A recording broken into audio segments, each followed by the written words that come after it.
Ayo, jangan sombong dengan harta yang kita miliki. Maka saudaraku yang Allah titip kekayaan, saya dengar di sini komplek orang-orang kaya. Satu aja ujian orang kaya itu, pelit. Ketika Bapak sudah mampu melewati pelit itu, Bapak hebat. Bahkan lebih gampang masuk surga daripada ulama. Orang kaya yang pemurah.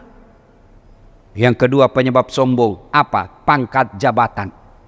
Allah hadirkan satu jenderal bintang 2 di tempat ini. Pelajaran buat kita. Dulu komando 2 kali Kapolda, pensiun. Apa? Pensiun, Pak. Bapak mau pakai lagi tongkat dengan lambang keluar ke Medan, dibilangnya orang gila, Pak. Nah ya, Pak. Anggota DPR mau ngompret 5 tahun aja, bos. 5 tahun. Kau DPR RI 5 tahun. Terpilih lagi 10 tahun. Tidak terpilih. Wabillahi taufiq wal hidayah. Jadi gubernur mau sombong, pret. 5 tahun aja. Kalau kau terpilih lagi, alhamdulillah. Tidak terpilih, kau jadi rakyat biasa. Apa yang kita mau sombongkan? 3 pintu masuknya sombong.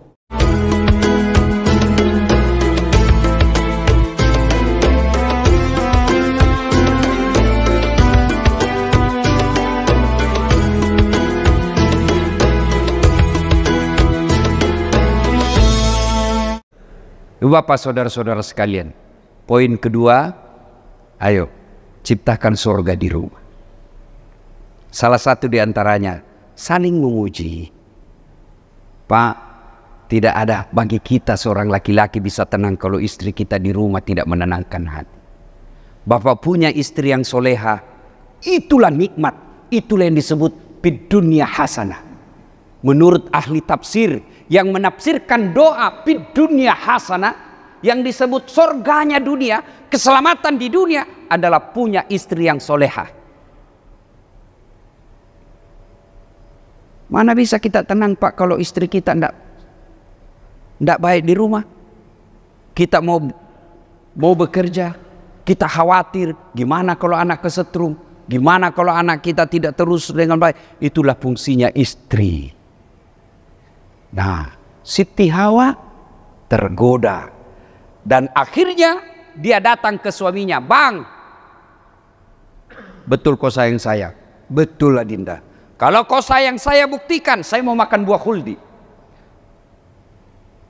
Kata Adam, "Tidak bisa sayang. Boleh kau minta segalanya, ini tidak boleh." Kata Hawa, "Berarti kau tidak sayang saya. Kalau kau tidak mau, kau tidak dapat jatah sebentar malam." Nah, inilah senjatanya perempuan. Tapi ibu jangan coba bilang sekarang ini begini, "Kalau kau tidak mau, kau tidak dapat jatah sebentar malam." Kata suamimu, "Baik, aku cari jatah di luar." Hati-hati. Dulu kalau marah ibu-ibu bilang, "Jangan kau pulang." Oh, jangan bilang begitu sekarang. Begitu kau bilang sama suamimu, "Jangan pulang," langsung suamimu, "Merdeka." Kalau perlu kuncikan rumah.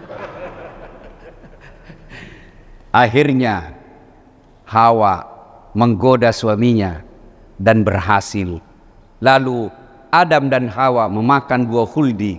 Kedengaran suara dari aras Allah, Adam, keterlaluan kau. Segalanya kuhalalkan. Satu, kenapa justru ini yang kau langgar? Adam, Hawa, keluar kau dari surga. Akhirnya Adam, Hawa dilempar, Adam turun ke dunia. Sekarang namanya Irak. Satu di India, satu di Irak. Saling mencari, Pak. Bayangkan saat itu dunia hanya 2 penghuninya. Mereka saling mencari. Berdoa Nabi Adam. Akhirnya dikabulkan setelah berapa? 200 tahun saling mencari. Hikmah berikutnya. Ternyata berdoanya Adam dan Hawa lama baru dikabulkan. 200 tahun. Ada orang berdoa, Pak, bertahun-tahun baru Allah kabulkan. Adam Hawa berdoa 200 tahun baru dikabulkan. Nabi Zakaria minta anak, "Ya Allah, berikan saya keturunan." Sejak usianya 21 tahun Allah kabulkan ketika usianya 80 tahun. Nabi Musa alaihissalam berdoa, ya Allah selamatkan kaumku dari Fir'aun. Berapa tahun? 60 tahun lebih baru Allah kabulkan. Nabi Muhammad sallallahu alaihi wasallam minta kiblat yang tadinya Mekah pindah ke Palestina. Nabi berdoa, ya Allah pindahkan kiblat kami kembali ke Mekah. Berapa baru Allah kabulkan? 17 bulan. Itu Nabi dan Rasul bertahun-tahun baru Allah kabulkan doanya. Ada orang berdoa pagi mau dikasih maghrib. Padahal dia tukang tipu. Pret. Sabar. Berdoa perlu kesabaran. Ketika Bapak tidak dikabulkan doanya, satu, bisa jadi Bapak berdoa tidak sesuai sunnah. Akhirnya apa? Doanya lambat sampai. Artinya apa? Kalau Bapak berdoa sesuai sunnah, adabud doa namanya dalam kitabnya Imam Al-Ghazali, adabud doa, adab dalam berdoa. Laksanakan doa sesuai sunnah, doanya cepat sampai. Tapi kalau tidak sesuai sunnah, doanya lambat, sampai tapi lambat, macet. Sunnah berdoa, sikirlah di awalnya. Saya yakin Bapak Ibu semua sikir sebelum berdoa. Tapi kadangkala sikir kita seperti makan pisang goreng panas. Tidak jelas apa yang Bapak ucapkan. Sumlah. Itu coba lihat kalau di depan kan. Sama-sama subhanallah dibaca. Sama-sama 33. Sama-sama mulai. Saya baru 11 dia sudah sampai Pak. Kan dia bilang saya. Sumlah. Kayak makan pisang goreng panas Pak. Perjelas. Ucapkan dengan baik. Subhanallah, subhanallah, subhanallah, subhanallah, subhanallah, subhanallah. Alhamdulillah, alhamdulillah. 33. Itu sunnah. Sunnah menghadap ke kiblat. Boleh enggak membelakangi kiblat? Boleh. Boleh berdoa misal sini kiblat. Boleh berdoa begini. Boleh. Boleh begini. Boleh. Tapi sama kalau ibu minta duit sama suami. Pak. Wih. Duitmu, kata suamimu, kurang ajar kau. Tapi bagaimana caranya? Menghadaplah kepada suami. Didahului dengan memuji-mujinya. Wih, Bapak makin gagas saya lihat. Serasi betul itu kumismu dengan sarungmu Pak. Padahal tidak ada hubungan itu kumis dengan sarung. Tapi kan karena kita dipuji senang. Setelah senang hati, si istri, Pak beli tenang. Saya punya kewajiban carikan kamu. Kamu yang belanja. Tenang itu. Kenapa? Perasaan sudah enak. Puji-puji Allah. Adabnya. Kemudian apalagi? Menghadap ke kiblat. Membesikir. Mengangkat kedua belah tangan. Kanan kiri rapat berada di depan wajah. Ustaz boleh berdoa begini? Boleh. Boleh begini. Ada yang begini Ustaz. Boleh. Ada juga ini. Boleh. Tapi yang sunnah kanan kiri rapat di depan. Ustaz kenapa ada orang berdoa begini? Amin. Terlalu banyak dia minta itu Pak. Cuma kalau Bapak begini hati-hati juga. Terutama Pak. Kalau begitu bau di sini Pak sampai mati tidak dilupa itu tetangga kita. Begitu kita dilihat ceramahmu, Pak Ustaz bau keteknya. Berikutnya lagi sunnah berdoa adalah bersalawat di awal dan akhir doa. Kemudian sunnahnya lagi mendoakan dulu siapa yang berjasa dalam hidup kita. Minimal doa orang tua. Allahumma gfirli wali walidayya warhamhuma kama rabbayani shaghira. Sudah itu minta dengan berulang-ulang, bukan banyak. Tapi yang sunnah 1-2 doa tapi diulang-ulang. Sudah itu tutup lagi dengan salawat, lalu biasanya tradisi kita subhana rabbika rabbil izzati amma yasifun wa salamun alal walhamdulillahi rabbil alamin. Ustaz kenapa begini? Karena ini lebih nyaman rasanya, lebih nyambung. Tidak ada sunnah. Ini kenapa? Karena lebih nyambung, lebih nyaman. Masa Bapak selesai berdoa, amin ya rabbal alamin. Itu kan tidak nyambung. Lepas itu doa minta pertolongan Allah dengan catatan sudah lakukan sunnah. Semua doa-doa sesuai sunnah, sesuai dengan kitab-kitab yang diajarkan dan Rasulullah. Kenapa doaku tidak dikabulkan? Bukan tidak dikabulkan, tapi Allah kasih yang lebih baik dari apa yang Bapak minta. Sering saya contohkan, tamat SMA saya daftar akabri. Karena pendek tidak lulus. Tapi alhamdulillah karena tidak lulus, saya bisa ceramai setingkat Kapolri sekalipun. Gagal jadi akabri, saya daftar lagi apa Pak? Saya daftar Fakultas Kedokteran, 3 kali saya ikut. Waktu itu namanya UMPTN. 3 kali saya ikut bimbingan tes. Saya sholat tahajud 40 malam berturut-turut. Saya nasar puasa, ibu bapak saya doakan. 3 kali ikut, tidak lulus-lulus, malah lulus di sospol. Maka saya jadi dosen sospol sekarang. Tidak jadi dokter, temanku jadi dokter. Saya tahu kenapa saya tidak lulus. Saya pulang kuliah di Unhas, terjadi tabrakan di Jalan Perintis Kemerdekaan, Makassar. Bertabrakan, berceceran darah di jalan. Saya turun tolong dia. Dia yang tabrakan, saya yang pingsan. Oh, ternyata saya tidak bisa lihat darah. Sampai sekarang Pak, meskipun di WhatsApp saya lihat orang ditikam, pening saya punya kepala Pak. Perlu beberapa saat baru bisa saya punya baik perasaan saya. Allah tahu Das'at, bagaimana kau mau jadi dokter, kau tidak bisa lihat darah. Temanku yang lulus jadi dokter, dia tugas di Kepulauan Ari. Mau pulang lebaran beberapa tahun yang lalu saya tanya, kau pulang lebaran? Tidak. Rugi kau pergi cari uang jauh-jauh, kau tidak lebaran sama orang tuamu. Mahal tiket Ustadz. Dalam hati saya, alhamdulillah, untung saya tidak jadi dokter. Tidak pernah saya pusing soal tiket. Kemana-mana saya Pak, tidak pernah bingung soal tiket. Kenapa? Bukan saya yang beli. Siapa yang beli? Yang undang. Maka kalian anak muda, ketika kau daftar SNMPTN, daftar Akpol, datang Akabri, daftar Akmil, daftar ASN, apa saja kamu daftar sudah berikhtiar tidak lulus, jangan kau sangka buruk kepada Allah. Allah punya rencana yang baik buatmu. Biasanya nanti kita sadar, oh ini rupanya.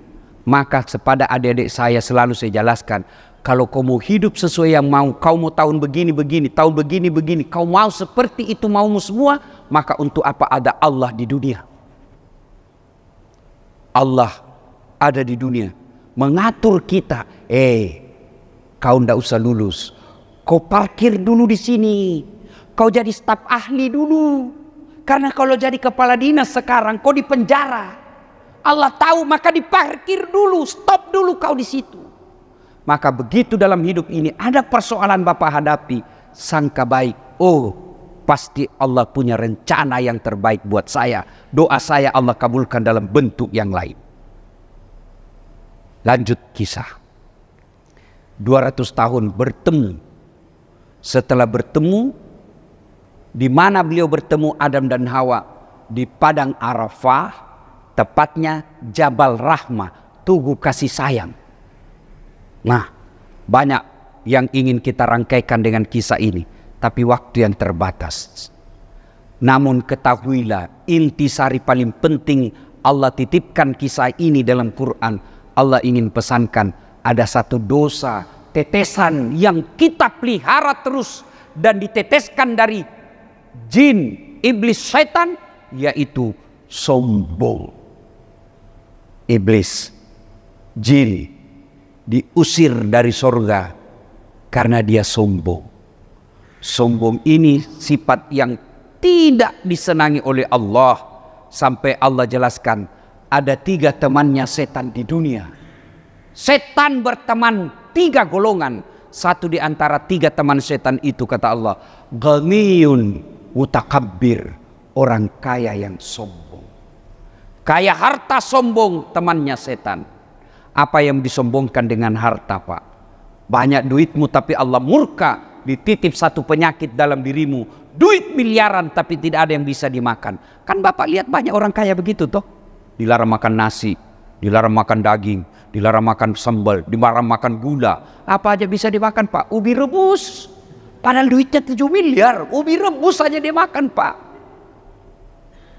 Ayo, jangan sombong dengan harta yang kita miliki. Maka saudaraku yang Allah titip kekayaan, saya dengar di sini komplek orang-orang kaya. Satu aja ujian orang kaya itu, pelit. Ketika Bapak sudah mampu melewati pelit itu, Bapak hebat. Bahkan lebih gampang masuk surga daripada ulama. Orang kaya yang pemurah. Yang kedua penyebab sombong, apa? Pangkat jabatan. Allah hadirkan satu jenderal bintang 2 di tempat ini. Pelajaran buat kita. Dulu komando, 2 kali Kapolda, pensiun. Apa? Pensiun, Pak. Bapak mau pakai lagi tongkat dengan lambang keluar ke Medan, dibilangnya orang gila, Pak. Nah ya, Pak. Anggota DPR mau sombong, pret. 5 tahun aja, bos. 5 tahun. Kau DPR RI 5 tahun. Terpilih lagi 10 tahun. Tidak terpilih. Wabillahi taufiq wal hidayah. Jadi gubernur mau sombong, pret. 5 tahun aja. Kalau kau terpilih lagi, alhamdulillah. Tidak terpilih, kau jadi rakyat biasa. Apa yang kita mau sombongkan? 3 pintu masuknya sombong. Kata Nabi, ilmu. Apa yang mau sombongkan dengan ilmumu dasar? Wa ma utitu minal ilmi illa qalila. Saya tidak berikan kamu ilmu kecuali sangat sedikit. Ada ulama, ustadz, petantang, petenteng. Sadar kau, bos. Dasat Latif ini bukan saya yang hebat, tapi apa? Karena ada yang nonton saya. Saya bisa jadi penceramah karena ada yang nonton, Pak. Bayangkan kalau saya ceramah tidak ada penonton. 2 jam berapi-api di sini ceramah, Pak. Tidak ada penonton. Orang lewat, sudah lama gila itu Ustaz Sulawesi. Apa yang kita mau sombongkan, Pak? Saya bisa seperti ini karena ada follower saya. Yang keempat, penyebab datangnya sombong kata Nabi, bertambahnya ibadah. Yang tadinya tidak pernah sholat, yang tadinya agamanya tidak jelas, tiba-tiba dia hijrah, pelihara jenggot, banyak bicaranya, bicara Arab sedikit-sedikit. Afwan, jazakallah, kaifa haluk ya ukhti, kullu nafsin sa'ikatil maut. Hitam jidat gara-gara sholat, akhirnya kau remehkan orang, sombong. Orang kaya, pejabat, alim, ahli ibadah sombong. Orang masih maklum, ya wajarlah dia sombong. Dia kaya, dia jenderal, dia gubernur, anggota DPR, wajarlah dia kaya. Tapi temannya setan. Tapi kalau sudah miskin, pengangguran, tidak terkenal, jelek mukanya, bau mulutnya, busuk keteknya, sombong lagi. Kau bukan temannya setan, kau jadi setan cilaka. Salah satu tujuan kehadiran kita taklim ini, mari singkirkan kesombongan. Tidak mungkin orang yang baik sholatnya mau sombong. Kenapa? Bapak tahu, dalam kehidupan sehari-hari, anggota tubuh kita yang paling mulia apa? Kepala. Bapak bercanda dengan saya, dorong pantat, saya masih ketawa. Bapak bercanda dengan saya, dorong perut, saya masih ketawa. Tapi jangan coba-coba kau dorong kepalaku. Kurang ajar kau. Kenapa? Kepala anggota tubuh yang paling mulia. Sebaliknya, apa anggota tubuh kita yang paling hina? Kaki. Bapak kasih saya duit pakai kaki, pasti saya tersinggung. Ada saat, duit 5 juta. Biar saya miskin, jangan kau hina saya. Kenapa? Kaki anggota tubuh yang hina. Tapi ketika bertemu dengan Allah, Anda sujud di hadapan Allah, kepalamu yang mulia ini kau tundukkan sujud sehina-hinanya seperti kakimu, setajar dengan kaki. Maka orang yang baik sholatnya, idealnya tidak punya rasa sombong. Mudah-mudahan kehadiran kita, langkah-langkah kaki kita ini, wujud nyata ketiadaan sombong di antara kita. Dan langkah-langkah kaki kita wujud nyata untuk memelihara silaturahmi. Tidak ada kekuatan tanpa persatuan. Tidak ada persatuan tanpa silaturahim. Maka jadikan acara-acara seperti ini konkret, nyata, real untuk memelihara ukhuwah. Berbeda dalam pandangan, berbeda dalam mazhab itu biasa. Tapi yang menjadi kecelaan buat kita umat Islam, kita bercerai-berai. Wa'tasimu bihablillahi jami'an wa la tafarraqu. Berpegang teguhlah engkau kepada tali persaudaraan agama Allah, dan janganlah engkau bercerai-berai. Demikian, mudah-mudahan ada manfaat. Usikum wa nafsi bitaqwallah, fastabikul khairat. Assalamualaikum warahmatullahi wabarakatuh. Nonton Bapak, sudah itu kau nonton, jangan lupa like and share.